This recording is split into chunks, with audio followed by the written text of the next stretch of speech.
with me here. Thank you very much for coming in. Thordis, why did you get back in touch after something so excruciatingly painful? Well, it was something that I kind of had to do. First thing I did was to try and shut down my pain. I didn't recognize what had happened to me for what it was, because I had this misconception as a 16-year-old kid that rape was something that happened when a knife-wielding, armed lunatic would jump out of a bush, basically, and attack you, because I was under these impressions from the media, which, you know, over-report on those types of crimes, when in actuality it is, as you say, so often your boyfriend or someone that you know. So I tried to just shut down this pain and became a very effective overachiever. I filled my schedule around the clock because standing still offered too much reflection on the past, which was too painful. But despite me projecting the successful image to the outside, I was very much hurting in private, and I was numbing my pain with alcohol, with self-harm, with eating disorders. And I hit rock bottom at the age of 25, and I'd long given up the hope that I would get any legal justice because I didn't press charges right away, and my perpetrator had moved to the other side of the planet. So I needed, nonetheless, to have him take responsibility for his actions. And you made that move by writing to him an email. Yeah, and I didn't have high hopes in what it would result in, but I needed to do it for me. And Tom, you responded to that email straight away with an apology. Do you see yourself as a rapist? Do you call yourself a rapist? As a rape victim, an email from the perpetrator might pop up in your inbox is kind of horrific, right? If it had happened the other way round, what would your reaction have been? Oh, I don't know, because that's not how things unfolded. And just to make it clear, we're not putting this forth as a formula that people should be contacting one another whatsoever.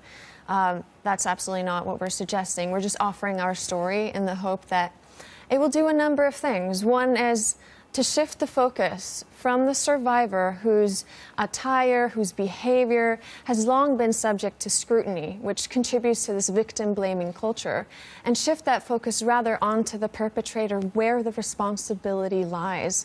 And we're also hoping to dismantle the monster myth that it is, you know, as I said before, this unknown armed assailant, because the monster myth hurts survivors. It makes it less likely that they will be believed when they come forth with their stories if their perpetrator does not conform to that misconception, which very few actually do. So those are our hopes and what this could potentially achieve, this conversation that we're offering.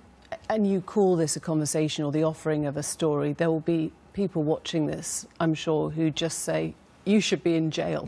You know, you shouldn't be getting any publicity or any reward, monetary or otherwise, from this, and you shouldn't be encouraging this sort of sanitization of a crime. Yeah. And Tom, talking to people and saying, I have raped, I'm a rapist, I need forgiveness. I mean, that's what you've carved out for yourself doing this, is it? Or? Yeah, it's a case of your talk, they thought it wasn't a suitable platform to have you there. I mean, in a sense, you know, why would you approach women's festivals or groups? You want to sort of demythologise this whole idea of the monster with the knife in rape, and you're very honest in the book, and one of the things you raise is when you meet in Cape Town, there is an attraction that comes back between you. I mean, this is properly sort of taboo stuff to say, I felt an attraction to the man who raped me. Well, it wasn't an attraction more so than an acknowledgement that what we had wasn't just that one night, and that's where personal relationships, when violence comes into that dynamic, where it gets confusing and messy. But I identified him when I saw him as someone that had, yes, caused me immeasurable pain, but it was also someone that I'd had happier moments with. But it was a fleeting sort of recognition that I had to make, because it wasn't a simple history. Do you see yourself as friends now? Is this a friendship that you offer? Absolutely not. We see ourselves as collaborators on a project that, yes, is very much focused on our personal history, but extends well beyond us, because unfortunately this is a problem that touches the lives of so many people. Would you still jail Tom if you could now, if the statute of limitations hadn't run out? Would you want to treat this as a... Yeah, the statute of limitations has run out for a long, long time ago now. Would I still jail him? I think that what we've done now is worked to the bottom of a very hurtful and painful history. And I think that it's resulted in an understanding that I'm not sure if an incarceration would add much to, but I'm very much in favor of the criminal legal system. And I very much want to make it clear that I'm not preaching impunity in any way, but I'm